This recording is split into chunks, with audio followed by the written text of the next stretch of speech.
பூங்காற்று நேயர்களுக்கு வணக்கம். வாழ்க வளமுடன். முதுமை முட்புதரா பூந்தோட்டமா பார்க்கலாமா? எல்லாம் நம்ம கையில் தான் இருக்குது.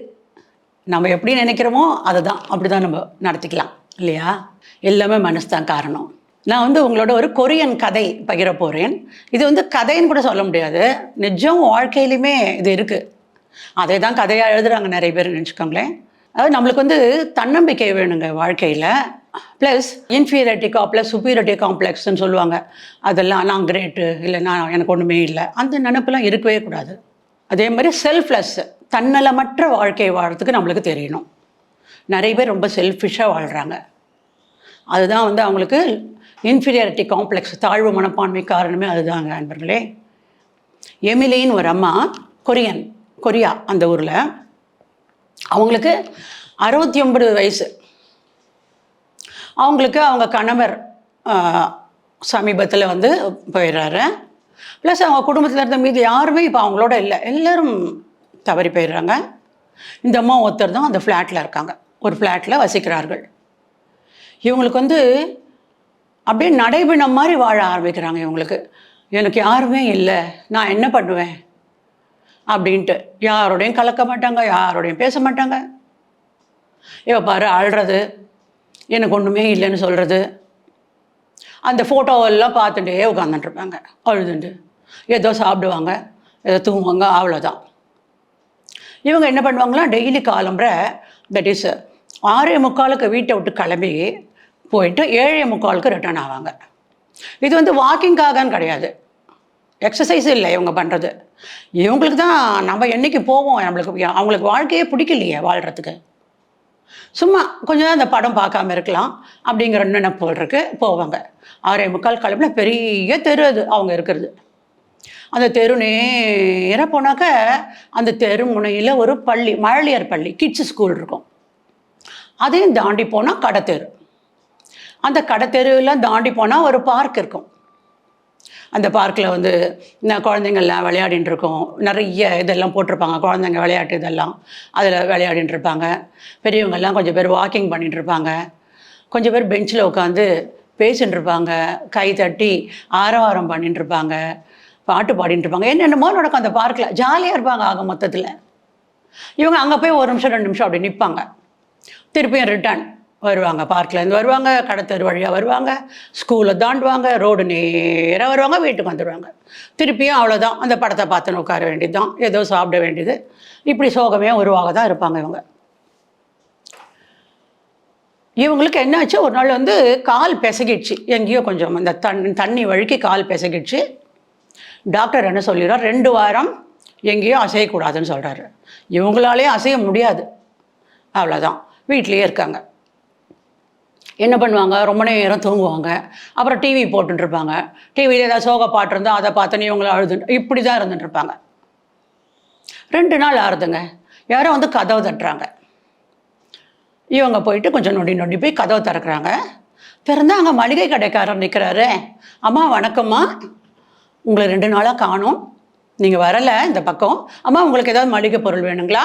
நான் கொண்டு வந்து தரேம்மா. உங்களுக்கு வேறு ஏதாவது ஹெல்ப் வேணுங்களா சொல்லுங்கள், நான் பண்ணுறேன் சொல்கிறாரு. இந்த அம்மா இல்லை எனக்கு ஒன்றும் வேண்டாம், எனக்கு எல்லாம் இருக்குது அப்படின்னுறாங்க. சரிங்கம்மா வணக்கம்னு அவர் போயிடுறார். இன்னும் 2 நாள் ஆகுது. இந்த கதவு இடுக்கில் ஒரு பேப்பர் இருக்குது. அந்த பேப்பர் எடுத்து பார்க்குறாங்க இந்தம்மா. அந்த பேப்பர்லேருந்து ஒரு குச்சியாக போட்டு ஒரு பாட்டி படம் மாதிரி ஒன்று போட்டிருக்கு. ஒரு நீளமாக ஒரு குச்சி, அதில் கைக்கு 2 குச்சி, கால் 2 குச்சின்னு போட்டு கீழே ஐ லவ் யூ கிராண்ட்மா அப்படின்னு போட்டிருக்கு. அது கீழே எம்மா அப்படின்னு எழுதியிருக்கு. இது என்னது எம்மா, யார் இது, நம்மளுக்கு யாருமே இல்லை, நம்ம ஐ லவ் யூங்கிறா, எம்மான்னு பேர் போட்டிருக்கா. சரி ஆச்சு. ஒரு 4-5 நாள் ஆச்சுங்க. கதவை தட்டுறாங்க. திருப்பியும் கதவு திறந்தா அங்கே ஒரு 15 பேர் நிற்கிறாங்க. எப்படி நிற்கிறாங்கங்கிறாங்க. முதல்ல சின்ன குழந்தைங்க நிற்கிறாங்க, அதுக்கு மேலே கொஞ்சம் பெரியவங்க, அதுக்கு மேலே எல்லாம் பெரியவங்க, எல்லோரும் சுற்றி நிற்கிறாங்க. ஒவ்வொருத்தர் கையில் ஒரு கிஃப்ட்டு. கொஞ்சம் பேர் வீட்டில் சமைச்சு சாப்பாடெல்லாம் கொண்டு வந்திருக்காங்க, கொஞ்சம் பேர் காய்கறிகள் வாங்கியிருக்காங்க, கொஞ்சம் பேர் ஃப்ரூட்ஸ் வச்சுருக்காங்க. இன்னும் அவங்களுக்கு என்னெல்லாம் தேவைப்படுமோ அது வேறு விதவிதமான கிஃப்ட்ஸு. அழகாக ஃப்ளவர் பொக்கேஸு, ஃப்ளவர் பஞ்ச். இந்த குழந்தைங்களாம் இப்படி கதவை திறந்த உடனே வணக்கம் சொல்லிவிட்டு ஐ லவ் யூ கிராண்ட்மா அப்படி சொல்கிறாங்க. கெட் வெல் சூன் அப்படின்னு சொல்கிறாங்க. இவங்களுக்கு ஒன்றுமே புரியல. சரி இத்தனை பேர் வந்தாச்சுல வாங்கன்னு கூப்பிடுறாங்க. வராங்க. அந்த குழந்தைங்கள்லாம் அந்த பாட்டியை சூழ்ந்துக்குதுங்க. அப்படியே வந்து பெரியவங்க எல்லாரும் அங்கங்கே உட்காடுறாங்க. அவங்க சொல்கிறாங்க, அம்மா நீங்கள் ஏமா இத்தனை நாள் வெளியிலேயே வரலையே? அப்புறம் மளிகை கடைக்காரர் தான் சொன்னார், உங்கள் கால் பிசகிடுச்சு, அதுக்காக தான் நீங்கள் எங்களுக்கு சொல்லக்கூடாதாம்மா? நாங்கள் வந்து உங்களுக்கு ஹெல்ப் பண்ண மாட்டோமா? நாங்கள்லாம் உங்களுக்கு இருக்கோம் இல்லையா? அவங்க கேட்குறாங்க, நீங்கள் வராதாலே எங்களுக்கு எவ்வளோ வேலை எல்லாம் நின்று போச்சு தெரியுங்களாம்மா? முதல் 2-3 நாள் வேலையெல்லாம் எங்களுக்கு தெரியலம்மா. ஏன்னு கேட்டிங்கன்னா நீங்கள் தான் எங்களுக்கு டைம் கீப்பரம்மா. அவங்க சொல்கிறாங்க. அதில் ஒரு அம்மா என்ன சொல்கிறாங்க, வந்தவங்களில், நீங்கள் வந்து வர்றச்ச எங்கள் வீட்டை க்ராஸ் பண்ணுறச்ச உடனே என் பையன், அம்மா நேரமாயிடுச்சு, பாட்டி க்ராஸ் பண்ணிட்டாங்க, நான் ஸ்கூல் கிளம்புறேன் அப்படின்னு சொல்லுவான். அதுக்குள்ளே அந்த கடைக்காரர் சொல்கிறாரு, அம்மா நீங்கள் என்னுடைய கடையை க்ராஸ் பண்ணுறச்ச என் வீடை ஒட்டி தான் நான் கடை வச்சுருக்கேன், ரைட் நேரம் ஆயிடுச்சு, கடை திறக்கிற நேரம் ஆயிடுச்சுன்னு சொல்லிட்டு நான் போய் கடை திறப்பேம்மா அப்படின்னு கடைக்காரர் சொல்கிறாரு. அப்புறம் அந்த ஸ்கூல் இருக்குது பாருங்கள், மழலையர் பள்ளி, அங்கே க்ராஸ் பண்ணுறச்ச இந்த அம்மா க்ராஸ் பண்ணுறச்ச ஒரு அம்மா சின்ன குழந்தைய கையில் வச்சு நிற்கும். அந்த குழந்தை ஒரு சின்ன பேகை மாட்டின்ட்டு அது பார்த்துருக்காங்க இவங்க. அந்த அம்மா என்ன சொல்கிறாங்க, இந்த குழந்தை ஸ்கூலுக்கே போக மாட்டேன்னு அழும். ஆனால் டெய்லி நீங்கள் போவீங்களா? உங்களை பார்த்த உடனே தனக்கே ஒரு சிரிப்பு சிரிச்சுண்டு உள்ளே போய்டும், ஓடி போய்டும். அது உங்கள் மேலே அவ்வளோ ஆசை அதுக்கு அப்படின்னு சொல்கிறாங்க. அதுதான் இந்த எம்மா, இந்த குட்டி குழந்தை ஒரு க்ரீட்டிங்லாம் எழுதி அனுப்புறது பாருங்கள், அந்த குழந்தை. அதுக்கடுத்து பார்க்லேருந்து ஒருத்தர் சொல்கிறாரு, அம்மா நீங்கள் வந்தீங்கன்னா நீங்கள் எங்கள் தெருக்கு க்ராஸ் பண்ணுறச்ச, என் பார்க்கை க்ராஸ் பண்ணுறச்ச இட்ஸ் டைம், எனக்கு நேரம் ஆயிடுச்சு, நான் வீட்டுக்கு போகணும் அப்படிங்கிறதுக்கு எனக்கு அறிகுறிமா அப்படிங்கிறார்.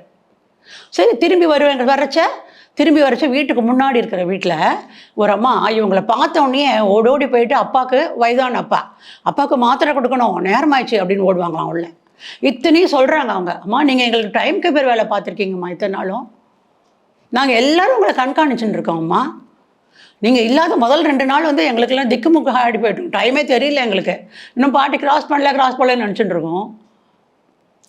நீங்கள் உங்களால் எங்களுக்கு எவ்வளோ உதவி பார்த்தீங்களாம்மா, ஏமா நீங்கள் இப்படி இருக்கீங்க, நாங்கள் உங்களுக்கு ஹெல்ப் பண்ண மாட்டோமாம்மா வந்து அப்படின்னு சொல்கிறாங்க. சொன்ன உடனே இவங்களுக்கு திக்குமுக்கு ஆடி போயிடுறாங்க. இவ்வளோ அன்பா, இவ்வளோ பாசமா, நம்ம வந்து யாருமே இல்லை நம்மளுக்கு அப்படின்னு நினச்சிட்டு இருக்கோம், நடைபெணமாக வாழ்ந்துட்டு இருக்கோமே அப்படின்ட்டு இவங்களுக்கு நினப்பு.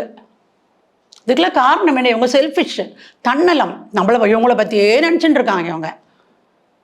நம்ம சுற்றி ஒரு சமூகம் இருக்குது அன்பர்களே, நம்ம தனியே கிடையாது. நம்ம தனியாக தான் நம்மளால் ஒன்றுமே பண்ண முடியாது. நம்ம பிறந்ததுல இன்றைக்கி வரலும் நம்மளுக்கு எத்தனை பிறந்ததே டாக்டர் கூட இருக்காங்க, நர்ஸ் இருக்காங்க கூட, எத்தனை மருந்து கடை இருக்குது. அது உணவு எப்படி வருது? அங்கே நெல் போட்டு பயிர் பண்ணி விவசாயி எத்தனை பேர் அதில் இன்வால்வ்டு. அங்கேருந்து கடைக்கு வருது, அங்கேருந்து வீட்டுக்கு வருது, வீட்டுக்கு வாங்கிடுறோம், சமைக்கிறோம். அப்போ சொசைட்டி நம்மளுக்கு முக்கியம். எதுனாலும் நம்ம தனி மரம் தோப்பாக்காது, நம்மளால் ஒன்றும் பண்ண முடியாது. இப்போ வீட்லேயே இருக்கோம், கரண்ட் இல்லைன்னா நம்மளால் இருக்க முடியுமா? ஃபேன் இல்லைன்னா இருக்க முடியுமா? எது இல்லைன்னா நம்மளுக்கு முடியும்? ஏதோ ஒரு சின்ன ஐட்டம் இல்லைன்னா கூட நம்மளால் வாழவே முடியாது நண்பர்களே. அப்போ இந்த செல்ஃபிஷ் ஆட்டிடியூட் மாறணும் இல்லையா? அவங்களுக்கு புரிஞ்சிடுச்சு, நம்ம இப்படியே நம்மளையே நினச்சின்னு உட்காந்துட்டுருக்கோம், நம்ம தனி ஆள் இல்லை, நம்மளை சுற்றி இவ்வளோ பேர் இருக்காங்க அப்படின்ட்டு நினச்சி அவங்க சந்தோஷம் எப்படி ஆயிடுதுன்னு கேட்டிங்கன்னா, காலம்புற டைமுக்காக போயிட்டு வராங்க இல்லையா, ஈவினிங் கிளம்பி போய் ஒவ்வொருத்தர் வீட்லேயும் பேசுகிறது, ஹலோ சொல்கிறது, யாருக்கு என்ன உதவி வேணுமோ செய்கிறது. ஏன்னா நம்ம பிறந்தவர்கள் எல்லாருக்கும் நம்ம உதவி வாழணும். நம்மளால் அவங்களுக்கு ஹெல்ப் ஆகணும், அவங்களால நம்மளுக்கு ஹெல்ப் ஆகணும் இல்லையா? மாறி நம்ம அவங்களுக்கு ஹெல்ப் பண்ணால் அவங்க நம்மளுக்கு ஹெல்ப் பண்ணணும். இது இவங்களுக்கு புரிஞ்சு போகிறது. ஸோ இவங்களுக்கு தாழ்வு மனப்பாலையும் ஓடியே போயிடுச்சு இவங்களுக்கு. அண்ட் ஸோ இந்த சமூக சேவை மாதிரி நம்ம தனி இல்லை அப்படின்னு புரிஞ்சுக்கிறாங்க இவங்க. நம்ம மறைந்த ஜனாதிபதி சயின்டிஸ்ட் அப்துல் கலாம் சொல்லுவார், நம்ம தனி கிடையாது, நம்மள மேலெல்லாம் நட்சத்திரங்கள் இருக்கு, வானம் இருக்குது, சூரியன் இருக்குது, சந்திரன் இருக்குது, இறைவன் இருக்கார், அவர் என்றைக்கும் எல்லாரையும் பார்த்துட்டு இருக்கார். அதை தவிர அவர் வந்து அவருடைய ஏஜெண்ட்டை எத்தனை பேர் நம்மளை பார்க்குறாங்க. நம்ம தனியே இல்லையே, நம்மளை சுற்றி எல்லோரும் இருந்துருக்காங்க, தேவதைகள் நம்மளை சுற்றி இருந்துகிட்டே இருக்கு, நம்ம பேசுகிறது செய்கிறது எல்லாம் பார்த்துட்டு இருக்கே. ஸோ அதனால் இதை நம்ம நினச்சி வாழணும், தன்னலம் கருதாது, எல்லாரும் ஒரு நல்ல செல்ஃப்லெஸ் லைஃப்பை நம்ம வாழ ஆரம்பிக்கணுங்க. சமூகத்தோடு நம்ம ஒத்தி உதவி வாழணும். இந்த சமூகம்தான் நம்ம அப்படிங்கிறத புரிஞ்சுண்டு அதுதான் வந்து கர்மயோக வாழ்க்கைக்கான ஒரு அடிப்படை. எல்லாருக்கும் உதவி பண்ணோம். யார் நம்மளுக்கு பண்ணாங்க எல்லாருமே பண்ணியிருப்பாங்க. ஸோ அத்தனை பேருக்கும் நம்ம பதிலுக்கு என்னெல்லாம் முடியுமோ பண்ணணுங்கிறது தான் வந்து வாழ்க்கைங்க. இது மாதிரி இருந்ததுன்னா வந்து இப்போ இந்த எமிலியம்மா வந்து முட்புதர் மாதிரி வச்சு இந்த வாழ்க்கை இப்போ என்ன ஆயிடுச்சு, பூந்தோட்டமாக மாறிவிட்டது இல்லையா? அந்த பூந்தோட்டம்னா என்ன, அங்கே பூக்கள் அழகாக பூக்கும், கலர் கலராக இருக்கும், வாசனையாக இருக்கும். அதுக்காக தேனீக்கும் வண்ணத்து பூச்சிகளும் விதவிதமான வண்ணச்சு பூச்சிகள் அங்கே ரீங்காரமிடும் இல்லையா? அங்கே இருக்கிற மரம் செடிக்கெல்லாம் என்ன ஆகும், அந்த பழம் காயெல்லாம் சாப்பிட கிளி வந்து கொத்தின்னு இருக்கும். குயில் சந்தோஷம் அதுக்கு இதெல்லாம் பார்த்தோன்னே வந்து கூவும், குக்கு குக்குன்னு பாடும். இது மட்டுமா, அணில் வேற கூட சேர்ந்துக்கும் கீச்சு கீச்சுன்னு. மனிதர்கள் வருவாங்க இல்லையா, அந்த அழகை பார்க்கறதுக்கு ரசிக்கிறதுக்கு, அங்கே உட்காந்து என்ஜாய் பண்ணுறதுக்கு. அதுதானே வேணும், அதுதானே வாழ்க்கை. அப்போ நம்ம வாழ்க்கையை நம்ம பூந்தோட்டமாக நினச்சி சந்தோஷமாக வாழணும் அன்பர்களே. முதுமை என்பது பூந்தோட்டம் அன்பர்களே. நன்றி அன்பர்களே, மீண்டும் சந்திப்போம். வாழ்க வளமுடன். பூங்காற்று இது நாளைய நல்வாழ்விற்கான வழிகாட்டி. தொடர்ந்து எங்களோட வீடியோக்களை பார்க்கறதுக்கு பூங்காற்று சேனலை சப்ஸ்கிரைப் பண்ணுங்க அண்ட் ஃபாலோ பண்ணிடுங்க.